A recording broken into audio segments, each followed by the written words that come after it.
Почитувани, изминува четвртата година како локалната самоуправа во Крива Паланка ја предводат Боријанчо Мицевски и СДСМ.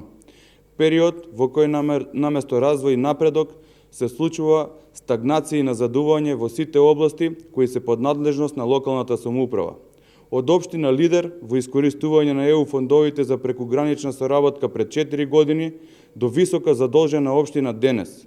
Нема ништо од ветените проекти кои беа предизборно најавувани, како што се гасификација на градот, монтажни катни гаражи, затворен градски пазар, подземна сообраќајница и паркинг под плоштадот, мини аквапарк, изградба на трибини на градскиот стадион, повеќенамensко игралиште во болничка ливада, ветија брана во село Конопница, изградба на старечки дом во Конопница, ветија пречистителна станица за отпадни води, поврзување со македонска каменица преку Тораница, реконструкција на патниот правец Крстов дол село Луке, ветија пат во Длабочица, рестартирање на гинеколошкото оделение во здравствениот дом, изградба на тротоари во Лозаново, изградба на детско игралиште во село Жидилово, изградба на нови улици и многу други ветувања со кои ги излажаа граѓаните.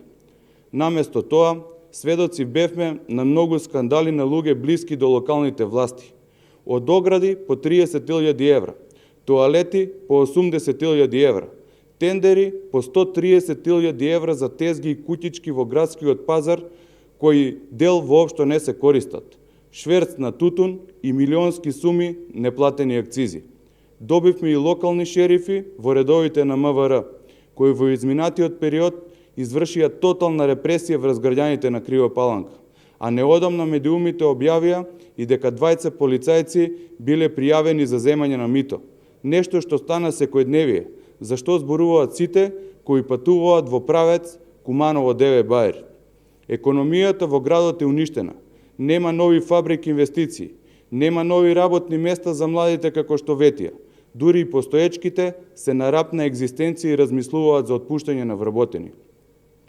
Иселувањето и натаму продолжи, и тоа со уште позасилено темпо од претходно, а причината за тоа освен финансиска е изгубена доверба во локалните исполитизирани и нефункционални институции.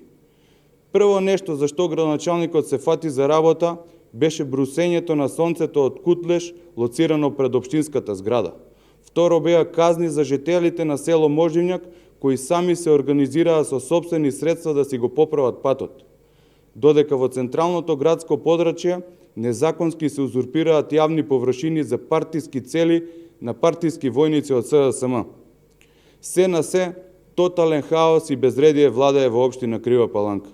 Надлежните институции по промената на власта ќе имаат полни раце работа за да ги исправат овие неправди. Почитувани сограѓани, Крива Паланка не заслужува ваква неодговорна локална власт. Следува период во кој ќе оствариме средби со граѓаните од сите населени места и директно од терен ќе ги слушнеме нивните потреби и проблеми.